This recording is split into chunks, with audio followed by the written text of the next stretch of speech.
saying? Yeah. The fanatic. Where we keep it 100, keep it real. That's the only way we know how to be. Talking that sports talk. You know what I'm saying? Straight out of South Carolina. Upstate, A64. Yeah. The FANATTIC. The fanatic where we keep it OG. We talking sports, so I call what. Welcome into the Fanatic Sports Channel for sports fans by sports fans. It's your boy Coach I.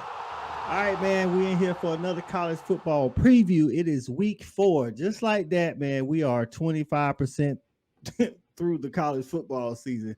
I swear we had the longest off season with the shortest season. I want more college football. And, hey, we look like we're going to be getting it in a couple years with the 12-team playoff. But here today, man, we're talking about Florida going into Knoxville, taking on the Tennessee Volunteers. And when I'm talking Florida, man, I had to bring my guy in, Tim Burrell from Talking Sauce. What's going on, Tim? What's up, Coach? How you doing, man? Hey, man, it's like that, man. You know, I'm feeling pretty good. We got a good start to the season in Athens, man. And college football is back. That's all I care about. You know what I'm saying? Really, it's like every Saturday I get college football, so I'm loving it, man. Yeah, it's already been a very interesting college football season. We're already 2 coaches down. Shots have been fired. So, Facts, and we're facts. week 3. So what? I Dog. don't know. When we get to week 6, I don't know. I don't know. And what you hate is 2 of the biggest names, Herm Edwards and Scott Frost. It wasn't like some old, but and then hey, if I had to pick it, man, Jeff Collins and Brian Harson on their way out. So Oh, that's what I was going to say. It's not going to stop. I think we could be sitting around 4 or 5 in a couple weeks. So that's right, man. Tell the people where they can find you, man. yeah, so you guys, guess what? You can find us over on YouTube, Twitter, Instagram. You also Apple Podcasts. We're a little bit everywhere. Just type in Talking Sauce. And what we do is a podcast. We talk college football, mainly Florida Gators. We like to have some adult beverages. So actually, for your show, I brought something special. This is my favorite craft beer in the world right now. Key Lime Pie Sour Ale from a company, Southern Grits, out of Nashville. I love this thing, man. There it is, Southern Grits. Get on my boy Talking Sauce and give him a little bit of that sponsorship money. Hey. All right, man. We're gonna jump into this thing, man. Let's talk. Let's do a little college football recap, man. Oh, and people tell me I need to tell y'all out there in the audience, man. Don't forget to comment, like, and subscribe, man. Sometimes it's not natural for me to break into my college football and say that. So hit the thumbs up. Hit the subscribe, the bell notification so you get notified for all the good content. So, man, Florida and Tennessee both coming off wins. Tennessee coming off a win against Akron. We knew they was going to handle business against Akron. So that's not much to talk about there. Now, you guys had a more interesting game against South Florida, but you guys do have some injuries. Ventrell Miller did not play Saturday. That's one of the injuries. And you and I kind of talked off camera, man, yesterday. I think Anthony Richardson's hurt, man. I think he is. Yeah. I watched the game again. First quarter, there was a run where he ran to the right. It was like second and like 7 or so, maybe 8. He ran to the right. He had one defender standing kind of at the first down line, and then he had another defender to the right of him, but covering one of the receivers. And I swear to you, the receiver was no more than 3 to 4 yards away from him. And instead of taking on that one defender like he normally would do, he just kind of like almost like he handed the ball to the receiver. And I'm like, yeah, that don't look very Anthony Richardson like. And then later on in the game, there was a third down play that he actually ran for 12 yards. Once it was in the third quarter, and he got up and he was hobbling. I think it's his right ankle, and I think it is still hurt. Mm-hmm. Yeah, it was actually a play where he slid instead of taking the contact, which was smart. Yep. But he got up. You could see, and this is the second week in a row. So in the Kentucky game, we got hit low. The first drive against Kentucky, and they kind of hit him in the wrong spot. It looked like hit him in the shin a little bit, and he started limping there. But it didn't seem to really. You couldn't tell that during the game it really affected him. Yeah. But then in this game, similar situation where he slides, and then you can see he starts hobbling, limping a little bit. But he came out and said, it was a quote he kind of said, and I'm just not I'm paraphrasing here. He basically said that he knows because of Jack Miller, the transfer QB from Ohio State, he's actually injured, and he said he's a parent like he knows that he kind of has to be aware and not take so many hits because there's nobody behind him. That's what he came come out and said, and I thought that was interesting for him to say that. My dog, he's over here. You guys hear my dog? His name is Trout, so he will definitely pop up in within the show. So Trying to get on TV.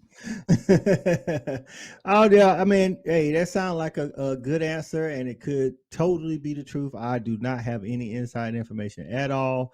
Just going by what I saw, somebody as athletic as Anthony Richardson, not have runs where where it's a one-on-one, because against Utah that would have been a like that first one I talked about, that would have been a one-on-one, let me show you what I got type deal. And the slide again, uh yeah, like I get it, you don't want to take hits, and that's smart thinking if that's what the case is, but I've seen other situations where he actually would take it. And going into this game, man, talking about y'all offense, man, I think Anthony Richardson's going to have to run. I think he's going to have to run, because running quarterbacks have been, kind of doing Tennessee over the last couple of seasons. You know what I'm saying? And I think his legs will help. So, what you thinking on offense for Florida offense? What do you want to see Saturday, or what do you think y'all need to do to basically have a chance to win? Yeah, so this Florida is very interesting right now with their offense because the scheme, Trouty, come on, sorry, it's my dog over here, but the scheme is not looking as comfortable for Anthony than what he just doesn't look right when you go back and watch him last year and you come back and watch him this year. So already in one game last year, through 3 games this year, he had more rushing yards in one game, his first game against FAU, than he has through 3 games. Now, granted, he had a lot of design runs coming in with Dan Mullen and that scheme. But now, I just think for me, Florida's going to have to figure out to get him some easy throws. Yeah. They're going to have to use the tight ends more like Keon Zipper. Mm-hmm. And they have Dante Zander, who he was a tight end, and he was a defensive lineman, and he's a tight end, switching all sorts of positions. But also Ricky Pearsall, they're going to have to use him in those wide receiver screens. They've been using Xavier Henderson a lot in the wide receiver screen game, and it's just not been working. It's like the timing's kind of off, or it's just not working. So get maybe a speedier type guy out there. Also, one of my keys is Naquan, right, the running back. Well, I think the running back room altogether, like, is gonna have to step up, like, be a huge part of this game. Well, and yes, I agree, but I'm speaking of more the simple fact they need to get him some passings out of the backfield to make it easier for Anthony Richardson. Because I think Naquan, right? See, the thing is, he's kind of the odd man out as far as if you watch the games, you see Etienne, you see Trail, they both are doing work out there.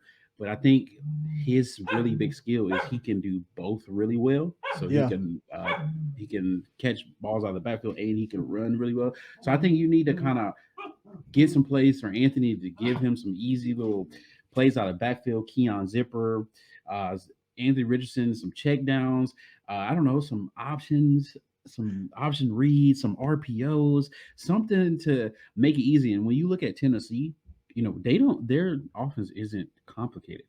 Yeah. What they do is they really know Hendon and what he likes. Mm-hmm. And so a lot of the things, yes, they run a crap ton of plays. I'm pretty sure we're going to talk about that. Yeah, we're going to get into Tennessee offense. So we'll keep it on Florida right now. Yeah. I think that they need to go back and watch the USF game. And when you go back and watch USF, watch how, yes, USF, that game shouldn't have been close. But go back and watch how they kind of ran some of their running plays. They got very creative with some motion. They got very creative with just, some boots and options. It was like, wow, okay, these guys, they know what Florida struggles at, and they really hit on it, right? They knew Ventrell's going to be out, and they really maximized every opportunity they could with that. So I Yeah. think Florida just needs to get a little bit more creative, get the ball to those guys who are easy targets for your quarterback. That's it. Yeah, and sometimes like what you just mentioned, the emotions and the jet sweeps, those kind of things, it most defenses don't have good eye discipline. So those things take advantage of the defense's lack of having eye discipline. I went back, of course, for me, the Akron game and the Ball State game doesn't tell me anything about Tennessee. So I went back and looked at a little bit of the highlights. And I mean, I watched the Tennessee Pitt game, but I went back and watched some of the highlights. Um, Pitt's running back Abanikanda had like 25 carries for 154, and a lot of that was right between the tackles. So, Yes. you guys kind of got like a three-headed monster. You know what I'm saying? You got three good, very good running backs. I think you guys need to definitely. Again, I'm under the assumption that Anthony Richardson is not 100%, regardless of what he's telling me. I'm watching how he play, and this way, if he can get them guys going, then he don't have to run. He doesn't have to run all the time, but when he does run, it'll be super effective because now anytime you run it successful running between the tackles, you got to load the box. Now once you Yes. load the box, once you try to get out on the edge, kind of like what you said with Naquan Wright, throw him some of those swing passes. I mean, we see a lot of basically open offense. I ain't gonna say air raid, but open offense is throwing it right. And Tennessee does some of this. Throw it right to the wide receiver, right on the line, and just let them work. That's like an extension of the run game. You know what I'm saying? And I think that's what Florida definitely needs to do on offense to because as long as your offense is on the field, Tennessee's offense is not on the field. And I think that is going to be one of your biggest things, man. But you mentioned the Tennessee offense, so let's go ahead and jump into that too. Tennessee's offense, while play wise they're balanced, yard wise they have way more pass yards than run yards. They're gonna run the ball because they want to keep you honest. You know what I'm saying? But they have way more pass yards than they have run yards. So is Ventrell Miller gonna be available Saturday? So everything that I know right now, it seems like his injury was not just a one game injury. So Mm, we shall see. He said, we know college football things change day to day. yeah, As yeah. of right now, from everything that I know, this is just what I'm thinking is I don't think he will play Uh, in the Tennessee game, but you know, that's not a good sign for Florida. It is not a good sign for Florida, especially with what Tennessee is trying to do, and they're going to make you kind of go to your depth yep. because of how many plays they run. So this is an interesting stat too. Tennessee, they run about 80 plays per game so far this Mm-hmm. through 3 games. They're actually up from last year. They ran about 76 plays per game. So they're up of how many plays that they're running right now. Florida runs about 58 plays per game right now. Last year, Florida they actually ran 71 plays per game. So Florida's down in plays per game, and Well, now obviously, I think Napier is more of a pro style, get you in the trenches, whereas Dan Mullen likes to get his players in space and, like you say, throw it a lot more. Let's just say that. So, um, yeah, I think Ventrell not playing definitely because he's that leader. I think I told you and I talked on your show yesterday. He's the leader of that defense, communication wise, getting people in the right place. I think another thing that I don't like about this matchup, and of course, styles make fights. A guy on my show always says that, the type of matchup. The fact that they're gonna go up tempo, I don't know how good you guys are at subbing in, but 21 ain't gonna be able to play a lot of plays on defense. yeah, Deshaun, Yeah, like yeah, I'm just I think the kid could be good, maybe, but I just don't like him in the middle of the defense. I told you that before. I would rather yeah, Gervon be the starter there. I know he moves there here and there, but like I was watching some of the South Florida game, man, and he they could just run right past him because he can't shed his blocks very good. He takes up space, but he doesn't eat up blocks and get and shed them and make plays. And how fast Tennessee runs, I think that's going to be a problem for him trying to get off the field to the point where maybe I can see your defensive coordinator not playing him as much. You know what I'm saying? So yeah. And he's definitely a situational type guy. You know, I think this last week was actually his best game.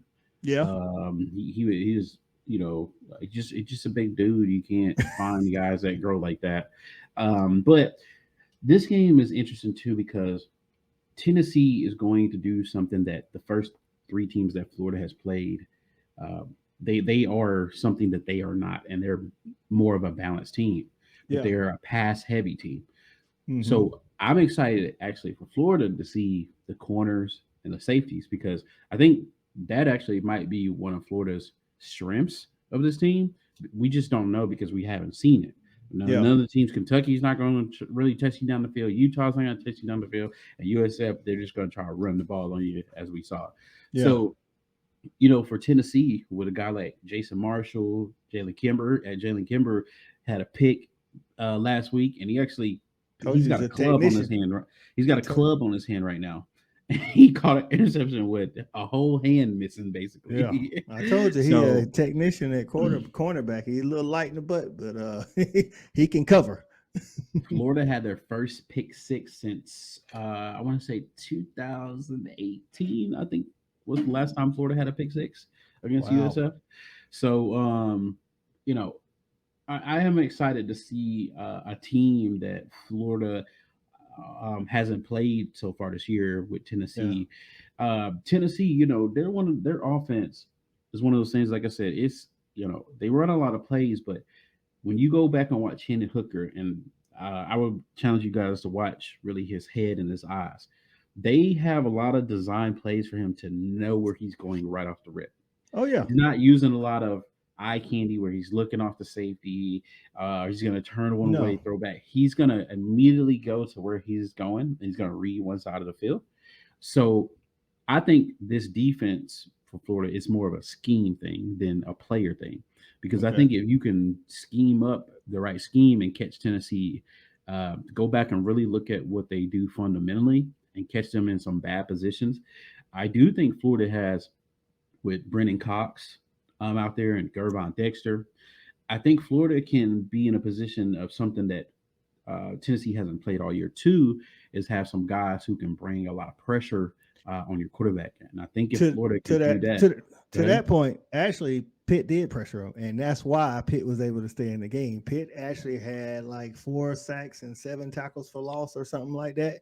And you Mhm. mentioned it. I think I've seen some Twitter Florida fans not too happy with Brent Cox. Not my favorite person, but I think Brent Cox has been playing better this year. That's just me. I think he's going to be key in slowing down that Tennessee offense. Like, honestly, if he can get some pressure on Henry Hooker, I think that'll change a lot. And that's where I think the difference between Pitt and Florida is. I think Florida does have, because when you add in Princely, we got Antonio Powell, you got the guy Lloyd Summerall. These are names that are from the recruiting aspect of it have a lot of talent. Yeah. So I think Florida might be able to throw a few more people at Tennessee than what Pitt did. And Pitt, they have some good guys on that defensive line, but they're not names that are going to wow you, right? I think they have a lot of their defense is very solid and the guys know what they're doing. But I Yeah. think Florida, the difference is Florida, I think they have guys who can, if Braden Cox puts everything together, he can change the game for a team, just him Yeah. alone. Yeah. Yeah. Yeah. So now I think the problem with Florida is once you get past that interior and the depth for the interior uh, and linebackers, now that's where Not it's fun no gonna, yeah, it's gonna get very interesting, especially Ventrell, and even just in coverage. You got guys like Amari Burney, who's been there for a long time. Ventrell's really that defensive leader that we all know. But Mm-hmm. got a guy like Amari Burney, who's been there forever. Trey Dean is a safety, who's been there forever. And it's still kind of the same things that just a little bit of motion can take Florida just completely out of the game. And that's just, to me, I know the staff's only been there for a little bit, so it's going to take a while to get them out of there. Because that's the thing about Todd Grantham is not only is this, his scheme is a pressure scheme, but it Always. also is undisciplined as hell. Yeah. You can just see it. The guys right now, they're still acting like they don't know what their role is with the whole new staff. And I think that's Yeah. just something that they picked up bad habits from the last game. Yeah. Literally, you can Cause boot out the quarterback. If you're an offensive team, just boot the quarterback on Florida. They're let's gonna just be lost yeah. as hell. I have to be honest, man, because I think at the beginning of the season, definitely when we did the Utah preview, I was singing Trey Dean's praises, and honestly, he hasn't looked like the Trey Dean that I thought he was going to be all year so far. So yeah, I'm interested to see. And like you said, it could just be scheme, unlearning Todd Grantham style stuff and learning Billy Napier and staff style stuff, which is totally different. You're right. Todd Grantham likes the pressure, pressure, pressure, pressure, pressure. My nephew actually played for him at Louisville, and he's like, look, that's all he cares about is getting to the quarterback. He don't care about nothing else. It's like that's good when you get there, but if Yeah, you don't Florida, get, but if you don't get there, that's a problem. right? And Florida, when he was there, Florida they led or top three in the SEC in sacks when he was there. Yeah. Most of those years, but like you saying, the problem is if you see the thing, like you said, with pressure, if you don't get there, the quarterback's going to throw the ball. And guess what? These quarterbacks, they, these guys now, they know so much football. They can read blitzes. Yeah. Like they know, especially when you get one of these elite type quarterbacks. That's why with Florida, when you saw with Ty Grantham, if we play a quarterback with a pulse, he was picking us apart. Yeah, exactly, exactly, Uh-huh. exactly. Well, I it's do want gonna to hit be. on one more point real quick. I was about to say, yeah, we can go ahead and do that. Yeah, one more point real quick with Hendon Hooker and something that is incredible with how many plays that they run. The guy has no interceptions. So that's phenomenal. That is good considering, like you say, I think he's like 69% or something like that. 69.4%. Yeah. Yeah, that's a crazy accuracy considering, like I say, they are balanced as far as the number of plays, but they're not balanced as far as the yardage. You know what I'm saying? Like play wise, I think it's like 42 rushes to like 37, 38 rushes.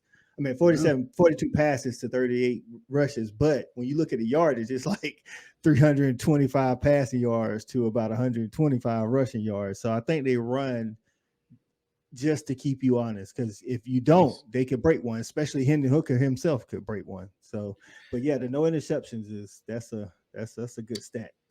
Yeah, their whole game, man, is when you just watch their offense, it's literally just they're just spreading you out. Spreading And you that's out all in it is. If they yeah, got the and numbers, they're a numbers team.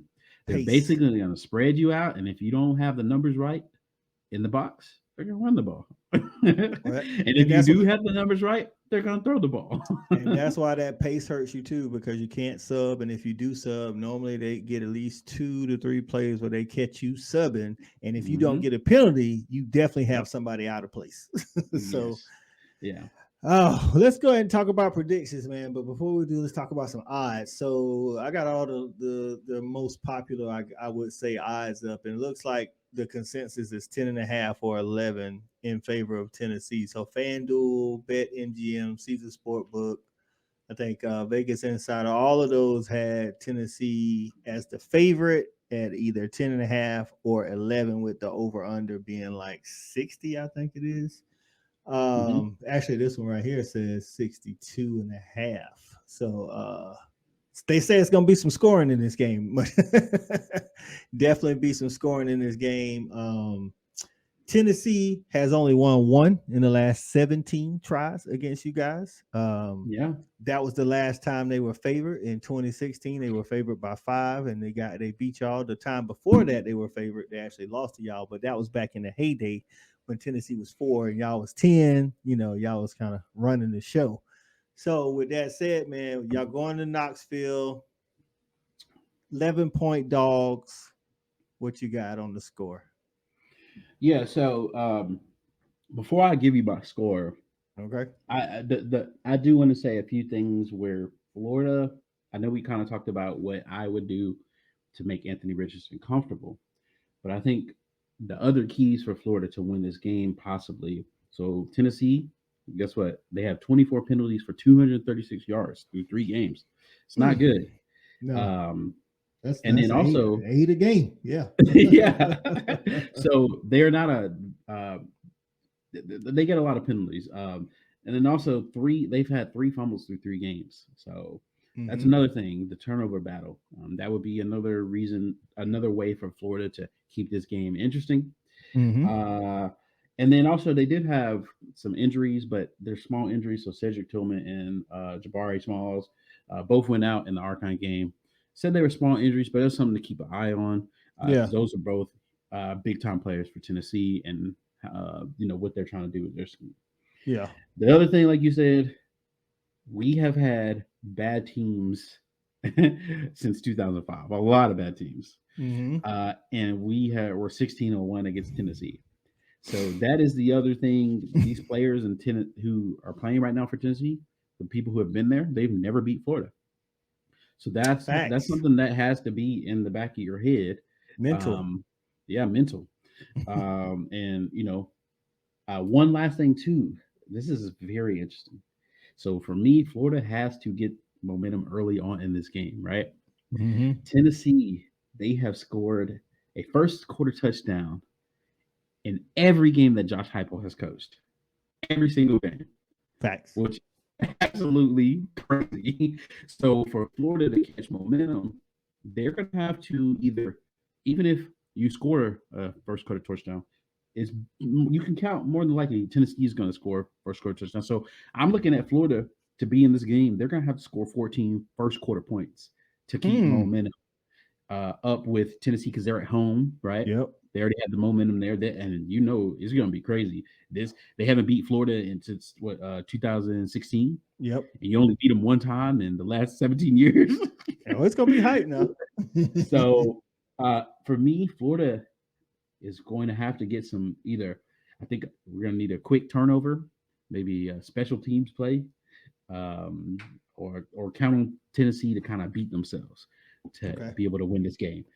With that being said, I am going Tennessee. 37-24 Tennessee. Tennessee with the cover, according Mhm. to Tim and Talking Sauce. Yeah. I Okay. picked this game before the season. This was one that I had circled. Mm-hmm. And these first few games were going to lead me up to how I picked this game. And I've got my answer the first 3 games. And I think that, this is a team that, for the matchup, what Florida likes to do and how they have been executing, it's not a great matchup right now on paper. So, Yeah. Well, I can tell you so far through two games that matter. I didn't pick the Florida game because it was Florida. I picked the Kentucky Florida game. I thought Kentucky would lose because they didn't have C Rod, but they end up coming in at a win. I picked Utah to beat Florida, so I'm not been very good picking Florida games. With that said, I'm with you. I am taking Tennessee, but I don't know if I'm taking the cover though, because like you said, again, when I used to coach basketball, mental is a big thing, and you got a lot of kids on that Tennessee team that haven't beat Florida yet, and I think in the first quarter to first half they could be thinking about that, and then realize, hey man, they're just another team. Let's do what we do, and then kind of get better as the game goes on. Also, Anthony Richardson is for all the injury stuff I talked about, and I think he's hurt. I think he might have been saving a little something. He's like, look, I'm a little hurt, but we play Tennessee next week. You know what I'm saying? And so I think he's gonna come to play, and it's like, you know what? If we lose, we lose. But if I don't play, we probably if I don't play hard, we probably definitely gonna lose. So I got Tennessee winning, man. I think it's gonna be 31-24. Okay, 31-24. Hey. Yeah, I think not only Anthony Richardson too, just to kind of build on your point. I think Mm-hmm. the whole staff kind of got caught sleeping because I'm gonna tell you, and I say this, I've said this a lot. Sorry, Kentucky fans, don't hate me, but I promise when you watch Kentucky, it's a team that you're like, I mean, just So you're saying Tennessee? I mean, Kentucky is unimpressive. yeah. Well, and I'm just saying from a preparation. I think the staff got caught sleeping on when they Uh, watch what Kentucky does with especially with no Rodriguez. that's facts. It's just like well, I think we can go in and kind of vanilla it and just lean on them. But it did not work out that way. Even as bad as Florida played, they still could have won the game, right? Yeah. So I just think that Florida, I think Billy now just got his first introduction like every game in the SEC, no matter what you see or what you think, you got to play it out, and you're gonna have to prepare like you're playing, Georgia, Alabama every game, basically. Yeah, and I think they're learning that as a staff. Again, that's one of the things I pointed out in a lot of my videos preseason, is that a lot of these new staffs, whether they coached before or not coached before, if you're at a new school, it takes time for everybody to get used to everybody. Players get used to the coaches get used to the players, and you probably wouldn't see massive changes or massive improvements until midway through the season. The Oregon Ducks are finding that out. Florida's kind of finding that out. LSU is finding that out. Notre Dame is finding that out. You know what I'm saying? The only team that's like they didn't skip a beat is Oklahoma, but I don't know if they've actually played anybody. So we'll see. That's yet to be determined. So I always say this, man. When you're a first-year head coach, you're going to lose games that you shouldn't lose. And especially when you're in the SEC. That's what it is, man. So there y'all have it, man. Me and Tim both picking Tennessee. He's picking Tennessee to cover 37-24. I'm picking Tennessee to win, but Florida to cover 31-24 Tennessee. All right, before we get out of here, Tim, tell them where they can find you, man. Yes, sir. So remember YouTube, we do a live call-in show every Sunday.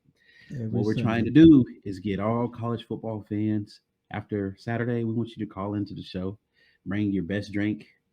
If you guys have any recommendations, come on to the channel, let us know. We also have drinks that we make for college football. We're on week 3 now. We just made a Moscow Mule last week. I don't know what we're going to make this week. I think the week before you made a margarita, right? Yeah, so the week before we made watermelon mojitos. Mojito. I knew it was one of my favorites. Yeah, man. It was some good stuff. So check us out over on YouTube. Remember, you can find us on all social media platforms. Just type in Talking Sauce, Apple Podcasts, Spotify. And yeah, hit that like and subscribe button for Coach I. Hit it right now. Thank you for having me on, brother. Hey, no problem, man. That's right, man. Check them out. The live call-in on Sundays. Talking Sauce, man. They talk about everything that just happened on the weekend. Don't forget, you can actually catch us on the Fan Addict on Tuesday live streams if you want to talk dogs. We talk Georgia Bulldog live stream 8:00 Eastern time with former Georgia players that played with Kirby Smart, and then we get in there and talk a little immediate feelings right after the game on Saturday nights at 11 p.m. Eastern, man. So we do a little live stream there. They're all clouds and rainbows right now, guys. Don't let them fool you. Listen, I'm watching games, finding stuff that I don't like. I don't like it. Did you see Stetson had his shoe untied? Yeah. What a mess. It's rat poison. So appreciate you coming on, my dog, and y'all be safe out there. For Tim Burrell at Talking Sauce, is Coach I, the Fan Addict. We got it jumping like it's that valley. I call my dogs out the pound, let's go eat. Turn on the Fan Addict, let's have a debate. Who really hold down the Southeast from state to state? What team hungry gonna eat everything up off their plate?